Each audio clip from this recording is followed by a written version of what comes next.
17 बरस हो गए इंतकाल किए हुए, लाश भी महफूज है, कफन भी महफूज है।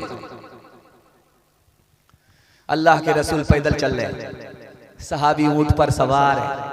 सहाबी ने कहा या रसूल अल्लाह ये बड़ी बेअदबी है, मैं सहाबी होकर के ऊंट पर सवार हूं, आप नबी होकर के पैदल चल रहे हैं। अल्लाह के रसूल ने कहा कि ये तो सुनो, मैं तुम्हारे एहतराम में पैदल चल रहा हूं, तुम मेरे सहाबी हो, तुम मेरे गुलाम हो, मैं तुम्हारा नबी हूं। मैं तुम्हारे एहतराम में पैदल इसलिए चल रहा हूं कि तुम्हारे सीने में अल्लाह का कुरान है, उसके एहतराम में तुम्हारा नबी तुम्हारी खातिर पैदल चल रहा है।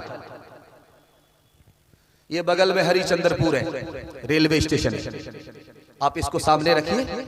इस नमूने को मुकम्मल करने के लिए चाह रहा हूं कि आपका बच्चा, एक ही बच्चा हाफिज भी बनेगा, मास्टर भी बनेगा। कैसे बनेगा तरीका मैं आपको बता रहा हूं। 5 साल अपने बच्चे को स्कूल में पढ़ाइए।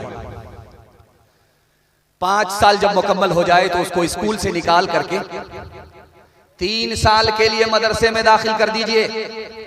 3 साल में आपका बच्चा हाफिज कुरान हो जाएगा। उसके बाद आप स्कूल में दोबारा अपने बच्चे को दाखिल कीजिए, मास्टर बनाइए, प्रोफेसर बनाइए। वो मास्टर ही नहीं होगा, तमाम मास्टरों का बाप होगा। वो इंजीनियर ही नहीं होगा, तमाम इंजीनियर का बाप होगा। क्यों? जिसके लिए कुरान आसान, उसके लिए दुनिया की कोई किताब मुश्किल नहीं।